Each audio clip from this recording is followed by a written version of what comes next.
দক্ষতা আছে, সুযোগ নেই, শক্তি আছে, জায়গা নেই, ইচ্ছে আছে, বোঝার মতো লোক নেই। আবার এই সব কিছু যদিও থাকে তাহলে দেখবেন টাকা নেই। একটা মিডল ক্লাস পরিবারের এটাই প্রবলেম। পেছনটা ঢাকতে গেলে বুক বের হয়, আবার বুক ঢাকতে গেলে পেছন বের হয়। কথা শুনতে খারাপ লাগলেও এটাই বাস্তবতা। তেমন এক মিডল ক্লাস পরিবারের কাহিনী নিয়ে আজকের মুভিতে অধিকাংশ ওল্ড অভিনেতারা কাজ করেছে, বাট লিড রোলে যে অভিনয় করেছে আনন্দ দেবরকোন্ডা, মানে বিজয় দেবরকোন্ডার ভাই, সে ভালো অভিনয় করেছে। কিছু জায়গায় রাগ ওঠে, বাট সেটা তো ক্যারেক্টার ডিমান্ড। তার অধিকাংশ মুভি এমনই হয়। আর এই হিরোর সব থেকে বেস্ট মুভি ছিল বেবি, যেটা আমাদের এই চ্যানেলেই রয়েছে। না দেখে থাকলে আপনি দেখে থাকুন, ভালো লাগবে। যদিও করোনার কারণে এই মুভিটা ওটিটিতে রিলিজ হয়েছে, বাট ওভারঅল খুবই ভালো পারফর্ম করেছে। মুভিতে কোনো ধরনের নিউডিটি, ভালগার বা কিসিং সিনস একদমই নেই, তাই সবাই মিলেই এনজয় করতে পারবেন, নো প্রবলেম। বরং মুভির যে সাবজেক্ট, সেখানে যদি বাবা মাকে সঙ্গে নিয়ে মুভিটা দেখতে পারেন তাহলে ভালো হবে। আর সিঙ্গেল ছেলে মেয়েদের জন্য তো আরো ফায়দার। কথা বলছিলাম 2020-এ মুক্তি পাওয়া ফ্যামিলি ড্রামা তেলেগু মুভি নাম মিডল ক্লাস মেলোডিস এর ব্যাপারে। মুভির কাহিনী গুন্টুরের আশেপাশে কোনো একটা গ্রামের। সিন শুরু হয় রাও পরিবারে। এন্ট্রি হয় মুভির হিরো আনন্দ দেবরকোন্ডা অর্থাৎ রাঘবের। তার সঙ্গে যে পেঁচাল পাচ্ছে বাড়ির মুরব্বী কোন্ডাল রাও, রাঘবের বাবা। উনি লক্ষ্মীজি তার মা। রাঘবদের মূলত হোটেলের বিজনেস। সকালের নাস্তার জন্য তারা খুব ফেমাস। আশেপাশে গ্রামের লোকজন সকালের নাস্তা তাদের হোটেল থেকেই অর্ডার করে। পাশের গ্রামের সিনু চাচার বাড়িতে আজ গৃহপ্রবেশের অনুষ্ঠান, সেখানকার সকালের নাস্তার অর্ডার পেয়েছে তারা। বেলা হয়েছে কিন্তু নাস্তা এখনো রেডি হয়নি, সেটা নিয়ে বাপ ছেলের মাঝে একটু কথাবার্তা হচ্ছে। রাঘব আবার চাটনি খুব ভালো বানাতে পারে, যেটা মুম্বাই চাটনি নামে সবাই চেনে। ইনি গ্রামের দুধওয়ালা দাদু, সবাইকে দুধ দেয়। বলে, কি বেটি সকাল সকাল অ্যালার্ম চালু হয়েছে? একটু পর রাঘব রেডি হয়, সব সামান গাড়িতে উঠানো হয়। বাইক নিয়ে তার ফ্রেন্ড গোপী তাকে নিতে আসে। বাকি সব নাস্তা পানি নিয়ে এরা দুজন রওনা দেয়। রাস্তায় যাদের অর্ডার ছিল তাদের খাবার দেয় এই মুরব্বী গ্রামের প্রধান গোপীর বড় বাবা। রাস্তার কাজের ব্যাপারে কন্ট্রাক্টরের সঙ্গে কথা বলছে। যাক, তারা কথা বলুক। এরা দুজন সিনু চাচার বাড়ির জন্য বের হয়ে যায়। গোপী বলে, কিরে তোর বাবাকে বলেছিস হোটেলের কথা? মানে রাঘব শহরে একটা হোটেল খুলতে চায়, কিন্তু তার বাবা রাজি হচ্ছে না বা তাকে টাকা দিচ্ছে না। গোপীর মোবাইলের শপ রয়েছে, সঙ্গে কম্পিউটারের কাজও করে। যাক, একটু পর রাঘব অটো ড্রাইভারকে সব সামান অনুষ্ঠানে পৌঁছে দিতে বলে সে আর গোপী গুন্টুরের শেড খুঁজতে যায়, মানে দোকান খুঁজতে যায়। তো তারা দোকান খুঁজে বেড়াক। এই ফাঁকে ক্যামেরা আমাদের গুন্টুরের বেস্ট একদম ন্যাচারাল কিছু সিন আমাদের দেখায়। বিশেষ করে খাবারের যে আইটেমগুলো দেখায়, জিভে জল এসে গেল গো। যাক, অটো চলে আসে সেই অনুষ্ঠানের বাড়িতে, সব নাস্তা নামিয়ে দেয়। লোকজন অধীর আগ্রহে নাস্তার অপেক্ষা করছিল। এক দাদু তো সব ছিঁড়ে যায়, সবার আগে খাবে, কিন্তু সে যেটা খুঁজতেছিল সেটা খুঁজে পায় না। ডাক দেয়, এ সিনু, চাটনি করবে? কাকু এসে দেখে তাই তো চাটনি এখানে নেই। এরা একটা হোটেলে খাচ্ছে। রাঘব বলছে, এটা কি চাটনি হলো? এর থেকে তো আমারটা 1000 গুণ ভালো। গোপী বলে, ওসব লোক কি পাগল যে এখানে চেটে পুটে খাচ্ছে? রাঘব বলে, আবে এদের কাছে অপশন নেই, তাই আমার হোটেলটা একবার চালু হতে দে, তারপর দেখিস। কথা বলছে, তার বাবার ফোন আসে। তাকে না বলে সে যেহেতু শহরে এসেছে তাই ফোন ধরতে একটু ভয় পাচ্ছে, তারপরে ধরে। কাকু রেগে যায়, আবে জায়েদ খানের ছোট ভাই, কই তুই বলতো অনুষ্ঠানের বাড়িতে চাটনি পৌঁছানে কেন? তাড়াতাড়ি চাটনি পৌঁছাতে বলছি। রাঘব অটোর ছেলেকে ফোন করে বলে, আবে চাটনির ডিব্বা কইবে? সে খুঁজে দেখে তার অটোতে ছাড়া পড়েছে। রাঘব নিয়ে আসতে বলে। কবি বলে, চল আমরাও যাই। রাঘব বলে, আরে সান্দিয়াও যদি ওখানে থাকে তাহলে আমরা না হয় না যাই। কবি বলে, আরে চল তো, কিচ্ছু হবে না। তো চাটনি মাটনি দিয়ে দুজন চলে আসে। তার চাটনি যেহেতু খুব ফেমাস তাই সবাই ভিড় করে খাওয়ার জন্য। আর সেই ভিড়ের মাঝেই এন্ট্রি করায় মুভির কিউট হিরোইন বর্ষা ভাল্লাম্মা অর্থাৎ সান্ধিয়ার। রাঘবকে দেখে সান্ধিয়ার ফেসে মুক্ত ঝরা একটা হাসি চলে আসে। রাঘবও যেই তাকে দেখে তারও রিয়াকশন পাল্টে যায়। আর দুজনের রিয়াকশনে আমরা এটা শিওর হয়ে যে এদের পিছনে কোন একটা স্টোরি তো অবশ্যই রয়েছে। যাক, এরপর এক কাকু আসে। আরে বেটা রাঘব, শুনলাম তুই নাকি হোটেল দিতে শেড খুঁজতেছ? আমার একটা দোকান তো পড়ে আছে, তুমি চাইলে ওটা নিতে পারো। আগে দেখো, পছন্দ হলে নিবে, না হলে না নিও। জি আঙ্কেল, যাবো নি। ও, পরিচয় করে দেই, ইনি হলেন নাগেশ্বর রাও, সান্ধিয়ার বাবা। গোপাল বলে, নে বেটা, তোর তো কাজ হয়ে গেল। রাঘব বলে, না না না, আমি ওনার শেড নিব না। কেন? রাঘব বলে, সান্ধিয়া মনে করবে আমি ওর জন্য এইসব করছি। গোপাল বলে, এমন কিচ্ছু হবে না, আগে চল। ওখান থেকে দুই বন্ধু একটা মোবাইল শপে আসে। তো গোপাল মূলত এখান থেকে ফোন নিয়ে গিয়ে তার দোকানে উঠায়, সেখান থেকে বিক্রি করে। আর এই যে দিদিকে দেখছেন, যার দিকে গোপাল ফ্যাটকা মাছের মতো চায়া চায়া রয়েছে, এর নাম গৌতমী। গোপাল তাকে খুব পছন্দ করে, বাট মনের কথা তাকে খুলে বলতে পারে না। ফোন লাগুক না লাগুক, তাকে দেখার বাহানায় সে মাঝে মাঝে এখানে আসে। তো আজকের মতো দেখা তো হলোই। সেখান থেকে বের হয়ে দুজন সান্ধিয়াদের বাড়িতে আসে। রাঘব ভিতরে যাবে না, গোপাল জোর করছে। দরজা খোলে কে?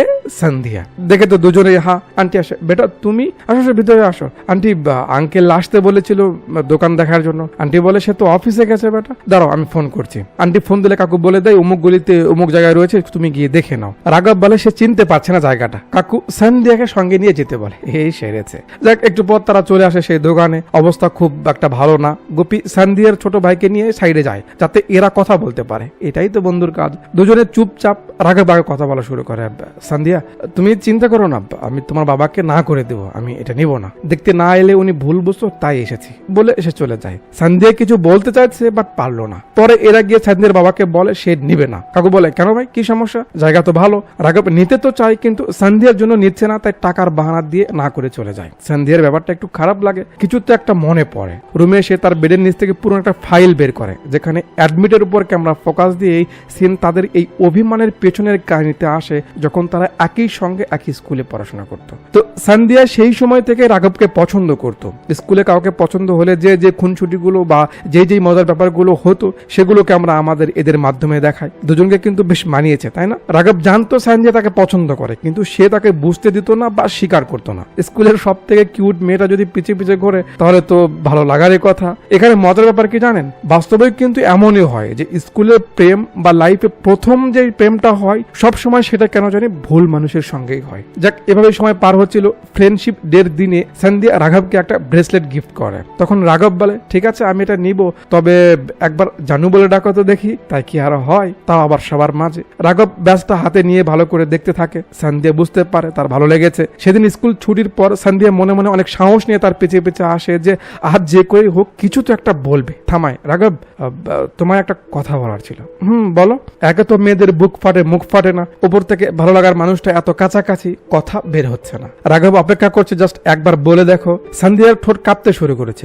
বলবে বলবে বলবে বাট না, কপালে আর সয় না। তার বাপ চলে আসে। মন খারাপ করে বাবার সঙ্গে যাচ্ছে, এই হারামেরা তার পিছনে পিছে পিছে তার বাড়ি অব্দি আসে। ছেলেদের এটাই তো সমস্যা, তারা অন্ধের মতো ভালোবাসে যার ইফেক্ট অনেক বড় হয়। সান্দিয়ার ব্যাপারটা ভালো লাগছে না, কারণ কেউ দেখলে ব্যাপারটা এলোমেলো হয়ে যাবে না। সে তাকে যেতে বলবে, তাই বান্ধবীর বাড়ির কথা বলে বাইরে আসে। ঠিক যেমন আমাদের চারপাশে বন্ধুরা বা আপনি নিজেই যেমন করেছেন, পাশের গলিতে যায়, এরাও পিছে যায় আর সুযোগ বুঝে রাঘব তার কাছে যায়। সান্দিয়া বলে আরে কি করছো তুমি এখানে কেন? কেউ দেখলে কি হবে বলো তো? রাঘব বলে আরে ওসব ছাড়ো তো, তুমি কি বলতে চেয়েছিলে সেটা তো বলে না, বলো দেখি। সান্দিয়া ভয় পাচ্ছে। আর কথায় আছে না, যেখানে ভয় হয় সেখানে যায়, মানে সেখানেই রাত হয়। ওদিকে তার বাবা বের হয়েছে। গোপী যেহেতু মরেই ছিল, সে দেখে আবে চল, সাইকেল টান দেয়। রাঘবের কাছে আসতে আসতে হারামি কি করে, সান্দিয়াকে জড়িয়ে ধরে। আর যেই তার গালে হামি দেয়, সান্দিয়ার বাবা দেখে ফেলে। আবে চল, অমনি সাইকেলে উঠে তারা যাচ্ছে, কিন্তু সান্দিয়ার তো জানটা বের হয়ে যায়, কারণ তার বাবা সামনে। এরা এখনো বুঝতে পারেনি কি হয়েছে। একটু পর যখন রাঘব পেছনে তাকায় তখন বুঝতে পারে ঝামেলা হয়েছে। সাইকেল আবার ঘুরিয়ে নিয়ে দেখতে আসে, আর যা হবার তাই। সান্দিয়ার বাবা তাকে মেরে মুড়ে বাসায় নিয়ে যাচ্ছে। অবভিয়াসলি এটা কোনো মেয়ের জন্য ভালো দিক না। আর এই ঘটনার পর থেকেই তাদের মাঝে কথা হয় না, বা রাঘব লজ্জায় তার সামনে যায় না। সেগুলো নিয়ে ভাবতে ভাবতে বাড়িতে আসে। কাকু কথা শোনাতে থাকে যে সে ঠিক মতো অনুষ্ঠানে কেন যায়নি। বাপ তো আন্দাজ করতে পেরেছে সে নিশ্চয়ই দোকান খুঁজতে গেছিল। রাঘব বলে হ্যাঁ গেছিলাম, তো কি সারা জীবন এখানে পড়ে পড়ে মরবো? আরে আমি একটা সুযোগ চাচ্ছি, কেন দিচ্ছ না তোমরা? কাকুর কথা, এত সহজ তো না হোটেল চালানো, আর তাদের পরিবার তো এতটা বড় না যে একবার লস খেলে আবার উঠে দাঁড়াতে পারবে। সেন গোপালের কাছে আসে, যে তার বড় বাবার সঙ্গে বসে বসে গল্প করছে। তার দোকান চালু করতে এই বড় বাবাই টাকা দিয়েছিল, তার উপর ভরসা করেছিল। এই জন্যই গোপাল একটু বড় বাবাকে বেশি ভালোবাসে। ও গোপাল আবার কুণ্ডলি রাশি এসবে খুব মানে। প্রধানকে বলে বাবা আমি তোমার কুণ্ডলি দেখেছি, এমএলএ হতে পারবে তুমি আরো অনেক দিন বাঁচবে। তার বড় মা রেগে যায়। এমনিতেই মানুষের টাকা দিয়ে রাস্তার কাজ করে দিচ্ছে, সরকার যদি টাকা না দেয় তাহলে কিভাবে সবার টাকা ফেরত দিবে? ওপর থেকে তুই উস্কাচ্ছিস না, চল যা বলছি। পরের দিন রাঘব সকাল সকাল বের হয়ে গোপীর কাছে আসে, কারণ রাতে সান্দিয়া মেসেজ করে বলেছে আমার কোনো সমস্যা নেই, তুমি আমাদের শেড নিতে পারো। গোপী মজা নিচ্ছে। তাই তো বলি, ছেলে সকাল সকাল আমার এখানে কেন? নে তাহলে তো হয়ে গেল, এখন টাকার ব্যবস্থা কর। রাতে রাঘবের মা তাকে বলে কিরে তুই নাগেশ্বর রাওয়ের শেড দেখতে গেছিলি? রাঘব একটু অবাক হয়, মা তুমি কি করে জানলে? আন্টি বলে বেটা তুই যেমন ভাবছিস সে তেমন মানুষ না, সে খুব চালাক। ও জানে টাকার ব্যবস্থা তোর বাপই করবে, তাই তোর বাপকে ফোন করে সব বলেছে। রাঘব ভাবছে না জানি তার বাবা কেমন রিয়াক্ট করে, তাই সে চুপচাপ রুমে গিয়ে শুয়ে পড়ে। সারাদিন কাজ করেছে তাই আন্টির পা একটু ব্যথা করছে। আঙ্কেল তেল এনে পায়ে মালিশ করে দিচ্ছে। আহা একেই বলে ভালোবাসা। মধ্যবিত্ত পরিবার এই জন্যই তো টিকে থাকে, আর কিছু না থাক পরিবারে ভালোবাসার অভাব থাকে না। যেহেতু কাকুর মুডটা ভালো আছে তাই আন্টি সুযোগ বুঝে বলে, আরে ছেলে কিছু করতে চাইছে, দিন না একটা সুযোগ ওকে, আপনার চিট ফান্ডের কিছু টাকা ওকে দিয়ে দিন, চেষ্টা করে দেখুক। কাকু বলে, আচ্ছা এই ব্যাপার না, আমি ওই টাকা কাউকে দেবো না বলে রাগ করে উঠে যায়। সকালবেলা কাকু কাজ করছিল, রাঘব এসে তাকে কাজে হেল্প করে। আন্টি বলে, রাঘব গোসল করে রেডি হওয়া, তোর কাজ আছে। রেডি হলে আন্টি তাকে কিছু টাকা বের করে দেয়, চল যা রাওকে অ্যাডভান্স দিয়ে আয় দোকানের। রাঘব তো অবাক, মা টাকা টাকা কই পেলে? আন্টি বলে, তোর ব্যাপারে যদি আমরা না ভাবি তাহলে কে ভাববে, তোর বাবা ম্যানেজ করেছে, যা। রাঘব খুব খুশি, বাবার সঙ্গে একটু দুষ্টামি করে বের হয়ে যায়। টাকা সাবধানে রাখিস কিন্তু, আমাদের কিন্তু এটাই সুযোগ। গোপীকে নিয়ে রাঘব সন্ধ্যার বাবার কাছে গিয়ে টাকাগুলো দেয়। কাকু বলে, ঠিক আছে বাকি টাকাগুলো একটু তাড়াতাড়ি ম্যানেজ করে দিও, তাহলে আমি একটু দোকানের কাজ বাজ করতে পারবো। ঠিক আছে আঙ্কেল, সামনের সপ্তাহের মধ্যে সব টাকা পেয়ে যাবেন। রাঘব একটু অন্য কাজে গেছে, এই ফাঁকে গোপী আবার মোবাইল শপে আসে। ফোন দেখার বাহানায় গৌতমীকে একটু গলিতে আসতে বলে, জরুরি কথা আছে। এখানে অপেক্ষা করছে, একটু পর গৌতমী আসে। গোপাল তাকে দেখে তো ছেলের মাঝে বিজলি দৌড়ানো শুরু হয়েছে, চলো চলো একটু ভিতরে চলো। তারপর বলে, গৌতমী আমি তোমায় খুব জরুরি একটা কথা বলতে চাই। বলো। গোপালের তোতলানো শুরু হয়েছে। মানে গৌতমী বলছি যে আমি তোমার মানে মানে আমার একটু তোমার জন্ম তারিখটা বলবে? দিদি, হা কি? তোমার জন্ম তারিখ কত? গৌতমী লাগে, আরে প্যারাসিটামল এইসব কি বে বলে, এত এত এত শুনেই গোপী যেতে থাকে। ঠিক আছে, আরে কি হলো ভাই তুমি? গোপী বলে, কিছু না আমি তোমায় পরে জানাবো, যাও। হলো। দিদির তো রাগ ওঠে। দোকানে এলে তার ফ্রেন্ড জিজ্ঞেস করে, কি রে প্রপোজ করলো? গৌতমী বলে, করলো, জন্ম তারিখ জানতে এসেছিল। সে বলে, আরে মন খারাপ করিস না, সে হয়তো সরাসরি বিয়ের প্রস্তাব পাঠাবে, আর ওই অটোওয়ালার চেয়ে তো এ 1000 গুণে ভালো। দেখা যাক কি হয়। ওদিকে গোপী তাড়াহুড়ো করে দোকানে এসে গৌতমীর জন্মদিন অনুযায়ী তার কুণ্ডলি চেক করতে থাকে তার কম্পিউটারে, আর দুর্ভাগ্যবশত তাদের কুণ্ডলি ম্যাচ হয় না। গোপী বারবার চেক করে, বাট না, হয় না। এবার আমরা দেখি গোপীর রিয়াকশন পাল্টে গেল। পরের দিন মন ভার নিয়ে রাঘবের সামনে এলে রাঘব জিজ্ঞেস করে, কি হয়েছে? গোপী বলে, কুণ্ডলি মেলেনি। রাঘব বলে, দেখ এসব মানুষ আর মানে না, আর তাছাড়া ভালোবাসা কি এভাবে হয়? হতে পারে মেয়েটা অনেক ভালো, কুণ্ডলিতে কি যায় আসে? না, সে মানছে না, কুণ্ডলি মেলেনি, তাই সে আর তাকে বিয়ে করবে না। এটা কথা। একাকুরা রোজ এখানে বসে বসে কিছু খাক না খাক পত্রিকা ঠিকই খায়। রাঘব তাদের সঙ্গে কথা বলছিল, তার বাবা কোথা থেকে যেন খুব রাগবাগ হয়ে হাঁপিয়ে আসে। বাবা কি হয়েছে? কাকু বলে, আরে কি হবে, আমাদের প্রধান চিটফান্ডের সব টাকা নিয়ে পালিয়ে গেছে। কি? কাকুর সারা জীবনের জমানো টাকা সে চিট ফান্ডে রেখেছিল, সে তো তার টাকার চিন্তায় রয়েছে, রাঘব রয়েছে তার চিন্তায়, কারণ সেই টাকা দিয়েই সে হোটেল খুলতো। পরে কাকু লোকজন নিয়ে প্রধানের বাড়ির দিকে রওনা দেয়। তার ছেলে বাড়িতে আসে, তাকে ধরতে গিয়ে দেখে অলরেডি গ্রামের সবাই প্রধানের ছেলেকে কথা শোনাচ্ছে। চিট ফান্ডে ওই দুধওয়ালা দাদুরও টাকা ছিল, যেটা দিয়ে সে তার নাতিকে পড়াশোনা করাতো, কারণ তার বাবা মা নেই, তাই সে একটু বেশি রাগারাগি করছে। প্রধানের ছেলে বলে সে সবার টাকা ফেরত দিবে, তাকে একটু সময় দেওয়া হোক। কি আর করার। সিন পরের দিন সকালে আসে। এমনিতেই কাকু টাকা হারানোর শোকে একটু রেগে আছে। উপর থেকে রাঘব বলে তাদের গ্রামে যে জমিটা রয়েছে সেটা বিক্রি করে তাকে টাকা দেওয়া হোক, সেটা দিয়ে সে হোটেল খুলবে। ব্যাস, কাকু রেগে যায়। তুই কি মানুষ নাকি? এখন তো মনে হচ্ছে তোর স্বার্থের জন্য আমাদেরও বেঁচে দিবি। এই কথাটা রাঘবের ইগোতে লাগে। সে ভাবে, আসলে কি আমি এমন? একটু ভাবে, ঠিক আছে আমি আর কখনো গুন্টুরে যাব না, এখানে থাকবো, তোমাদের ঝগড়া করতে হবে না বলে সে ভিতরে যায়। এরপর ক্যামেরা একটু একটু করে সবার সিচুয়েশন দেখায়। প্রধানের ছেলে তার বাবাকে খুঁজতে গেছে, গৌতমের বাবা একটা দারুবাজ, তাকেই তার বাবা মা ছোট বোন সবারই দেখাশোনা করতে হয়। ওপর থেকে ওই অটোওয়ালা তাকে খুব বিরক্ত করে, কিন্তু কাকে কি বলবে। সন্ধ্যা আর রাঘবের মাঝে হালকা পাতলা করে কথা হয়। রাঘব এখন চুপ হয়ে গেছে। তার বাবা লক্ষ্য করছে ছেলেটার মাঝে আর আগের মতো চঞ্চলতা নেই। গ্রামের সবাই মিলে বসলে গোপালের বড় মা সব খুলে বলে প্রধান কেন পালিয়েছে। আসলে প্রধান গ্রামের রাস্তা ঠিক করার জন্য চিট ফান্ডের সব টাকা কন্ট্রাক্টরকে দিয়েছে, যাতে কাজ থেমে না থাকে। সরকার থেকে টাকা পেলে সে আবার তাকে ফেরত দিত, কিন্তু কন্ট্রাক্টর টাকা নিয়ে পালিয়ে গেছে। প্রধান লোকজনকে এই কথাটা কি করে বোঝাবে, তাই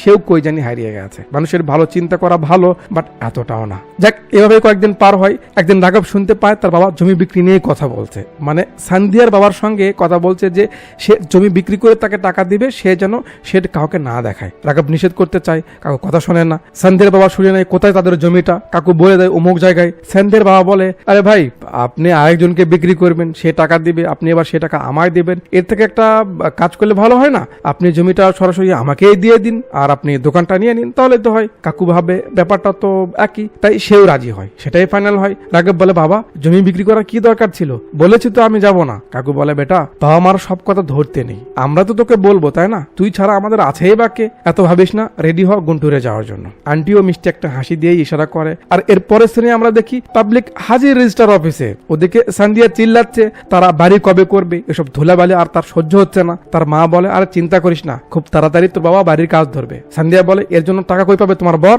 আন্টি বলে তুই জানিস না রাঘবের বাবা যে জমি তোর বাবাকে দিয়ে হোটেল নিচ্ছে, ওই জমির পাশ দিয়ে হাইওয়ে হতে যাচ্ছে, যাতে জমির দাম 10 গুণ বেড়ে যাবে। শুনে তো সান্দিয়া অবাক, কি সত্যি বলছো তুমি? আন্টি বলে রেজিস্টার করতে গেছে, হলেই বুঝতে পারবি। সান্দিয়া সঙ্গে সঙ্গে রাঘবকে ফোন দেয় এই খবর জানাতে, কারণ তার বাবা তো এটা চিট করছে। কিন্তু রাঘব ফোনটা ধরে না, আবার দেয়, ধরে না। আবে গাদা নাকি বে, ফোন ধরে সেখান থেকে উঠে যা। না, সে ধরে না। সান্দিয়া গোপালকে ফোন করে, ফোন ধরে তার মা। কে বলছেন? আন্টি গোপাল কই? তুমি কে? ও গোসল করছে। সান্দিয়া বলে আন্টি একটু জরুরি কথা আছে, ফোনটা তাকে একটু দিন। না, আন্টি আর তাকে ফোন দেয় না। এর মাঝেই ফোনটা কেটে যায়। সান্দিয়া আবার দিতে গিয়ে দেখে ব্যালেন্স শেষ। কেমনটা লাগে? সে তাড়াহুড়ো করে বাইরে যায় লোড দেওয়ার জন্য। ওদিকে এদের সিরিয়াল এসেছে, তাই ভিতরে যায়। দোকানদার কাকু আবার এত স্লো, মনে হচ্ছে হাত খুলে যাবে জোরে নড়ালে। সান্দিয়ার মাথা গরম হচ্ছে। আবে বয়স্ক ভার্সন জায়েদ খান একটু যাক, লোড এলে আবার গোপীকে ফোন দিয়ে সব খুলে বলে। সেও হা। গোপী বলে ঠিক আছে, আমি ওর বাবাকে ফোন করছি। গোপী কাকুকে ফোন দেয়, সেও আবার ফোনটা না ধরে সাইলেন্ট করে পকেটে রেখে দেয়। গোপী সান্দিয়াকে জানালে সান্দিয়া আবার রাঘবকে ফোন দেয়। রাঘব আবারও কল কেটে দিয়ে ফোনটা পকেটে রেখে দেয়। সান্দিয়া তো রাগে মাথাটা ফেটে যাচ্ছিল। হ্যাট শালা, একেই বলে দুর্ভাগা। রেজিস্টার হয়ে যায়। একটু পর হাদারাম ফোন ব্যাক দেয়। কি হয়েছে, এত ফোন দিচ্ছে কেন? সান্দিয়া বলে রেজিস্টার হয়ে গেছে। হয়েছে। সান্দিয়া বলে তাহলে আর কি? শুনবে গাধা, জমির পাশে হাইওয়ে হতে যাচ্ছে, যাতে জমির দাম 10 গুণ বেড়ে যাবে, এটা জানাতে তোকে ফোন দিয়েছিলাম, তুই তো ফোনই ধরলি না। এবার বেলুন ফুস।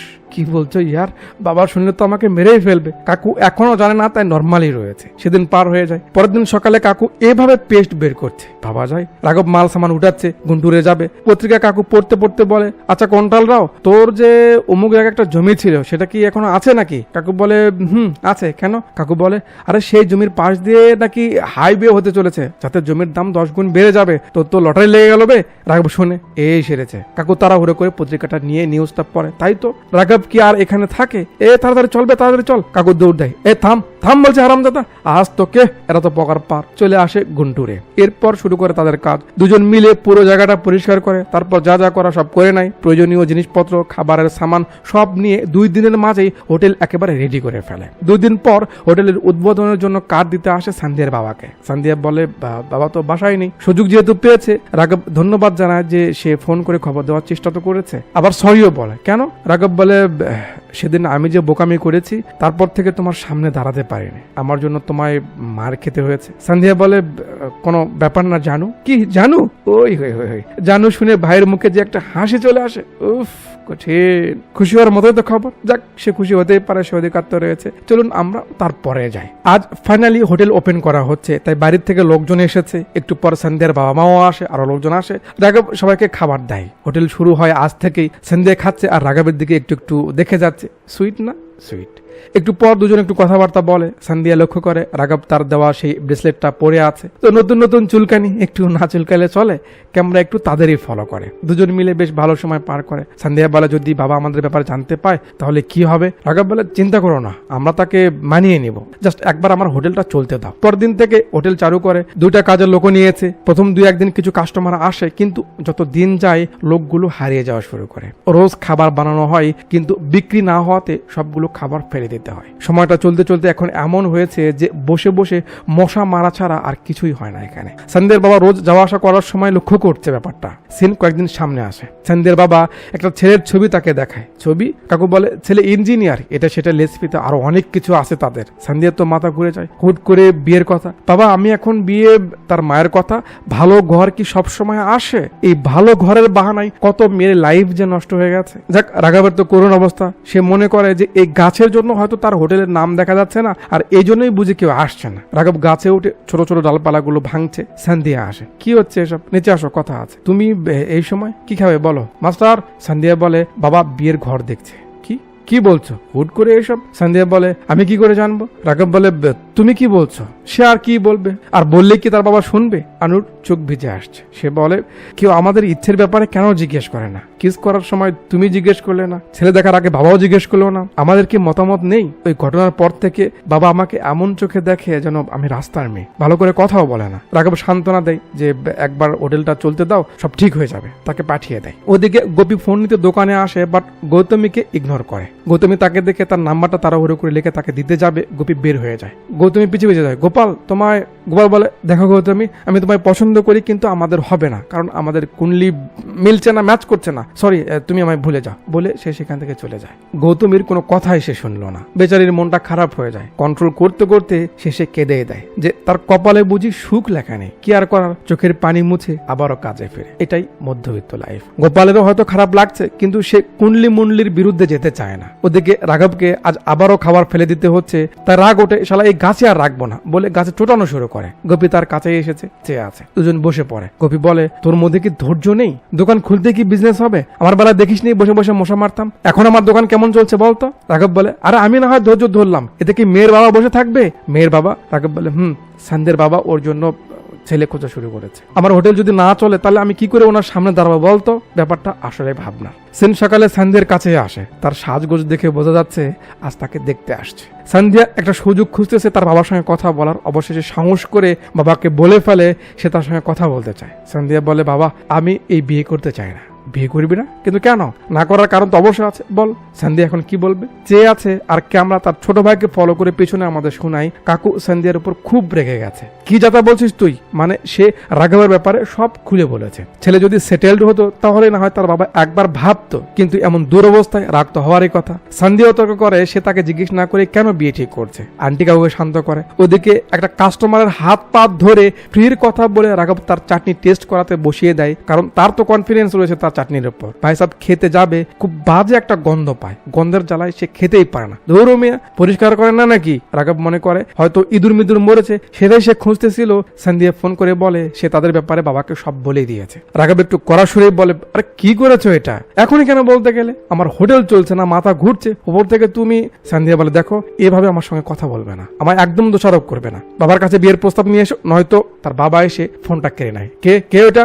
একেই বলে মরার উপর খাড়াল। সেন চলে আসে রাঘবের বাড়িতে। কাকু টিভি দেখছে। রাঘব বাড়িতে এসেছে তার বাবাকে বিয়ের ব্যাপারে বলতে, কিন্তু সাহস পাচ্ছে না, কারণ একে তো ব্যবসা শুরুই হয়নি, দ্বিতীয়ত সন্ধ্যের বাবা চালাকি করে জমিটা নিয়েছে। যাক, একটু সাহস জমিয়ে রাঘব কাকুকে বলে, বাবা একটু কথা ছিল। বল। বাইরে এরা তো ভয়ে আছে, না জানি কেমন রিয়াক্ট হয়। রাঘব বলে, বাবা ওই যে নাগেশ্বর রাও আছে না? আছে। তার একটা মেয়ে আছে, দেখেছো? দেখেছি তো। রাঘব বলে, তো আমি তাকে মানে বাবা আমরা দুজনকে ভালোবাসি, বিয়ে করতে চাই, বলে চোখ বন্ধ করে আছে থাপ্পড় খেতে। বাট না, কাকু বলে, বেটা এই প্রথম তুই কোনো কাজের কথা বলেছিস। গোপী বাকি স্টার্ট কর। মানে কাকু রাজি। তো কাকুর প্ল্যান হলো সন্ধ্যার সঙ্গে যদি বিয়ে হয় তাহলে তো শ্বশুরের থেকে রাঘব সেই জমিটা গিফট হিসেবে পেতেই পারবে, এতে তার জমি তার কাছেই থাকলো। এই প্ল্যান নিয়ে তিন পার্টি চলে আসে সন্ধ্যাদের বাড়িতে। কাকু সোজা পয়েন্টে আসে, বিয়ের কথা বলে। সন্ধ্যার বাবা বলে তার কাছে বড় বড় ঘরের অফার আসছে, সে তাকে কেন বেছে নেবে? কাকু বলে, ভাই ওরা একে অপরকে ভালোবাসে, আর তাছাড়া যে ছেলে তোমার মেয়েকে বিয়ে করতে চাইছে সে তো জাস্ট তোমার সম্পদের জন্য চাইছে, আমরা তো কিছু নিব না। কাকু বলে সে এমন বেকার ছেলের সঙ্গে বিয়ে দেবে না, এটাই ফাইনাল। আর কি করার, ফাইনাল যেহেতু। কাকু উঠে আসে। হোটেলে ফিরতে সেই গন্ধটা আরো বেশি করে লাগে। কাজের ছেলে বলে, ভাই আমার সঙ্গে এসো, আমাদের হোটেলে কোনো সমস্যা না, এই দেখো। মানে আশেপাশের সবাই বা তারা যে খাবার এখানে ফেলতো ওইটা তার গন্ধ। রাঘব মিউনিসিপ্যালিটিকে ফোন করে রাগারাগি করে তারা কেন ময়লা নেয় না, নিবে কি করে? তারা তো মহাজমিদার, পাবলিকের কথা কি আর কানে ধরে? একে তো এই ময়লা, উপর থেকে সন্ধ্যের বাবা রাজি হলো না। রাঘবের মাথা খারাপ হয়ে যাচ্ছে। কাকু বলে,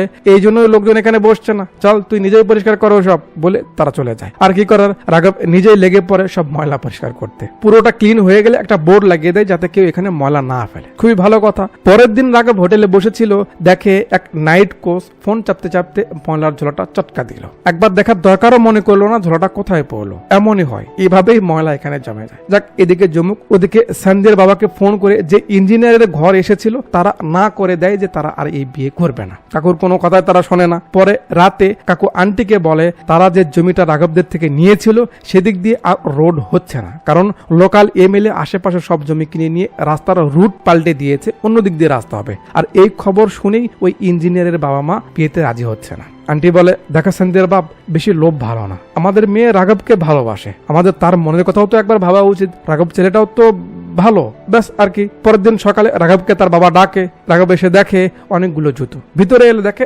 সন্ধ্যার বাবা মা, মানে তারা এখন বিয়েতে রাজি। সেই ব্যাপারে কথা বলতে এসেছে। কাকু বলে, আচ্ছা তাহলে আগে না করলেন কেন?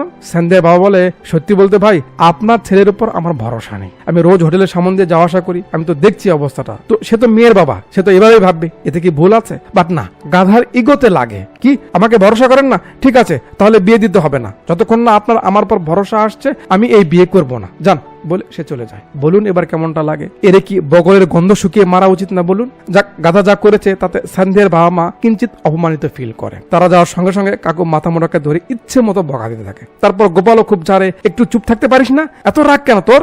এখন সন্ধ্যা কি করে ব্যাগে থাকে, সেও খুব কথা শোনায়, কারণ সে খুব বড় একটা বোকামি করেছে। বিয়েটা হয়ে যাক, তারপর তুই নিজেকে প্রমাণ করে দেখা। এত কিছু সহ্য করে মেয়েটা বাবাকে রাজি করিয়েছে, হাতারাম সবকিছু ভুলিয়ে দিল। রাঘবের কথা সন্ধ্যের বাবা তাকে নিকাম্মা মনে করছে, এমত অবস্থায় সে বিয়ে করতে চায় না। সে আগে হোটেলটা চালু করবে, তার বাবার ভরসা জিতবে, তারপর বিয়ে করবে। সন্ধ্যা বলে, তুমি বুঝতে পারছো না, মানুষের মত পাল্টে যেতে সময় লাগে না, বাবা যদি আবার অন্য ছেলে নিয়ে আসে তাহলে কি করবে? রাঘব রেগে যায়, আর যাও তো, টর্চার করো না, হোটেল চললে বিয়ে করবো, নয়তো করবো না। সন্ধ্যার মনটা খারাপ হয়ে যায়। এবার সন্ধ্যা বলে, ঠিক আছে তুমি তোমার হোটেলই চালাও, তোমার হোটেল সফল হোক, তুমি ভাইরাল হও, কিন্তু খবরদার আমার কাছে যেন এসো না, এখন আমি তোমায় বিয়ে করবো না, বলে সে রাগ করে যাচ্ছে। রাঘব পিছে পিছে আসে, সরি, আরে সরি, রাগের মাথায় বলেছি। সন্ধ্যা বলে, তুমি জাস্ট একটা চাটনির জোরে তোমার হোটেল চালাতে চাইছো, কিন্তু তুমি জানো না তোমার থেকেও ভালো চাটনি অন্যরা বানায়, ওখানে গিয়ে একবার খেয়ে দেখো, তাহলে বুঝতে পারবে, বলে সে চলে যায়। সিন দুধওয়ালা দাদুর কাছে আসে যে কার সঙ্গে যেন ফোনে কথা বলতে বলতে যাচ্ছে, সামনে দেখে গ্রাম প্রধান মানে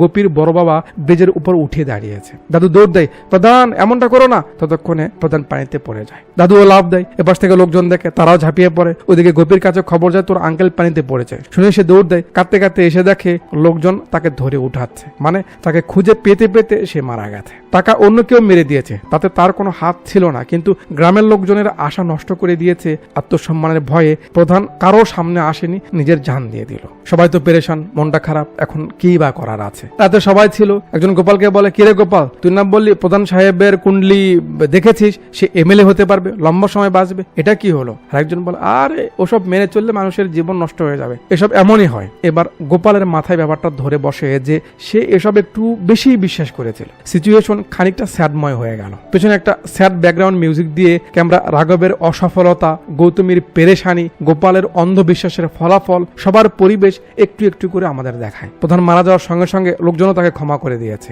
গোপালও বুঝে গেছে এসব আংটি ফাংটি দিয়ে কিচ্ছু হবে না। সে সবকিছু মাথা থেকে ঝেড়ে ফেলে দিয়ে মোবাইল শপে যায় গৌতমীর সঙ্গে কথা বলতে। বাট সে যে বোকামিটা করেছে তার শাস্তি তো পাওয়া উচিত। গৌতমী রেগে যায়, কি পেয়েছো তুমি? হ্যাঁ, যখন খুশি আমাকে ডাকবে আর আমি তোমার কাছে চলে যাব?